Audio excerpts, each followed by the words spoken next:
Yosh, Mina, c'est le Bardock Sensei. Aujourd'hui, on se retrouve pour une petite vidéo où je vais faire tout simplement mon top 5 de mes mangas animés favoris avec quelques petites mentions honorables. Voilà. On commence en cinquième position avec Inuyasha. Inuyasha, c'est quoi? C'est tout simplement un des animés de mon enfance. C'est un des animés avec lequel j'ai aimé l'animation japonaise, hein. Donc c'est pas le premier, mais c'est fait partie des premiers. Donc du coup, j'ai tenu à lui rendre hommage en le mettant dans le top 5. En quatrième position, nous avons évidemment Tessura, hein, un excellent animé. Alors, je vais pas parler des animés, hein, je vous conseille d'aller les voir. Mais voilà, Tessura, c'est un très bon animé. Enfin, je préfère le manga, hein, littéralement, parce que dans l'animé, on se tape. Dans l'animé, comment ça s'appelle déjà? On a Carib. Carib, dans la version manga, c'est un immense requin. C'est un immense requin. Et dans la version animée, donc on se tape un scarabée. Alors, certes, un gros scarabée, mais un scarabée quand même. Du coup, bon bah voilà, je préfère la version manga, hein, mais l'animé est très bien aussi. On rentre tout de suite dans le top 3 par quelque chose d'assez surprenant au vu de ce que je fais sur ma chaîne. Il s'agit de Dragon Ball, précisément Dragon Ball, Dragon Ball Z, Dragon Ball GT. Ah, je vais quand même inclure Dragon Ball Super, même si c'est pas mon arc favori. Alors, Dragon Ball, c'est mythique, Dragon Ball Z aussi, Dragon Ball GT. J'ai trouvé que ça avait de bonnes intentions, mais, c'est beaucoup trop centré sur Goku, alors que les autres personnages pourraient être bien plus développés. Je prendrais comme exemple la saga de Super C17, où C18 aurait pu être beaucoup plus développé. D'ailleurs, tous les autres membres de la Z-Team aussi, mais malheureusement, bon, ça a encore été Goku centré. On n'est pas là pour parler de ça. Et enfin, bon, Dragon Ball Super. Alors, Dragon Ball Super, c'est un petit peu comme, pour faire simple, mon avis dessus, va te transformer au plus vite. On avait le Super Saiyan God, qui était, bon voilà, c'était intéressant. On a eu le Blue. Bon, ok.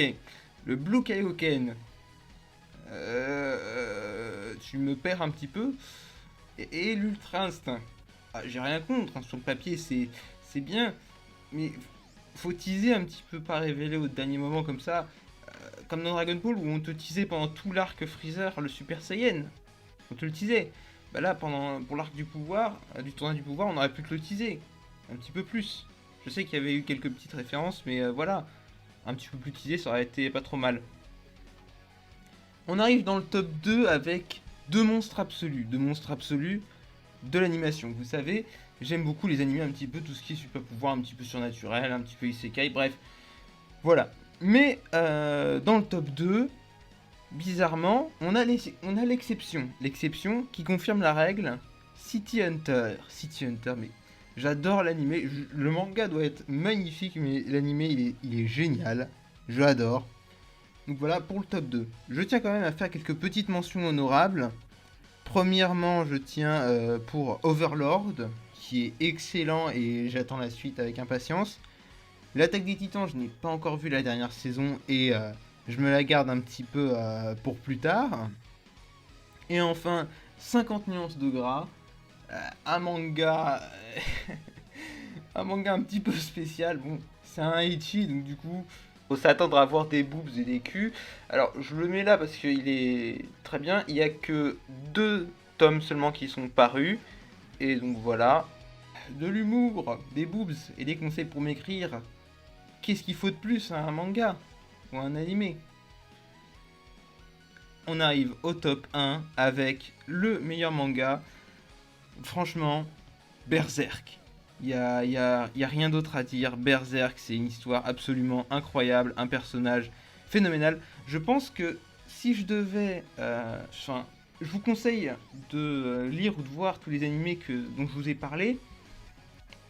Sauf Berserk, parce que c'est vraiment pour un public averti, c'est très dur. Il y a beaucoup de violence.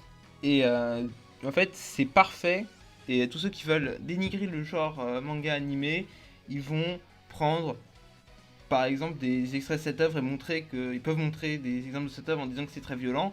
Alors certes, séparément, Berserk est une œuvre très violente et incohérente, mais c'est justement là le plus important, c'est avec les seinen comme Overlord, Shingeki no Kyojin, Berserk ou encore City Hunter, c'est que l'important, il n'est pas dans ce qu'on te montre, c'est dans le sous-texte. C'est vraiment toutes les thématiques abordées qui sont importantes. Et donc, du coup, Berserk est à prendre énormément avec des pincettes. Surtout si vous commencez à... Enfin, si vous commencez, si vous voulez si vous voulez vous intéresser aux mangas et aux animés, Berserk, c'est pas le manga qu'il vous faut. Et je précise, Berserk est absolument à lire. Il faut absolument lire Berserk. L'animé, bon, ça peut être une entrée en matière, voilà. Mais globalement, je vous conseille pas l'animé. Et puis c'est tout pour ce petit top, hein. Si vous voulez que je détaille un peu plus, dites-le dans les commentaires, mettez un petit pouce bleu et abonnez-vous. Au revoir.